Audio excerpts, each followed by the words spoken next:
আগেকার দিনে দেবর বৌদিদের রং খেলা। পুকুরের জল পুরোই শুকিয়ে আমার কলসটা ভরলোই না। কি গো মাসি, তোমার হয়ে গেছে লোকে লাকড়ি চুরি করা? হ্যাঁ হয়ে গেছে। বৌমনে বৌমনে কি হয়েছে ঠাকুরপো? তোমার এই কি অবস্থা ঠাকুরপো? কি হয়েছে বৌমনে, তুমি হাসছো কেন এভাবে? হাসবো না, এই দিন দুপুরে আমার চোখের সামনে আস্ত একটা ভূত দাঁড়িয়ে। তুমি আমাকে ভূত বললে বৌমনি? আরে ঠাকুরপো রাগ করছো কেন? বৌমনি মজা করছি। আচ্ছা ছাড়ো তো এসব, আমি রং দিতে এসেছি তোমায়। রং দেবে বুঝি? দাও। ঠাকুরপো শুভ দোলযাত্রা মা। মা, তুমি আমায় মা বললে ঠাকুরপো? আমার মায়ের চলে যাওয়ার পর আমার দ্বিতীয় মা বলতে তুমিই তো আছো বৌমনি।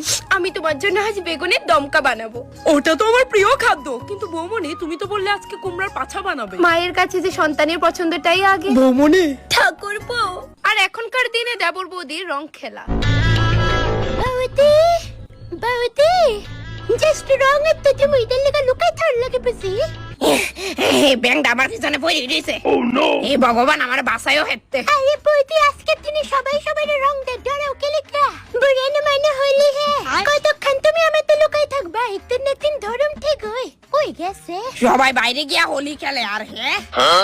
বৌদি যতই দেরি করবে ততই কিন্তু খারাপ অবস্থা হইব, এলাকা নিজেতে সারেন্ডার করে নাও। নিদার পিছনে লুকাই থাকি তোলে আজ জীবন খুঁজেই পাইতো না আমারে। বৌদি হ্যাপি হোলি বৌদি। Oh no!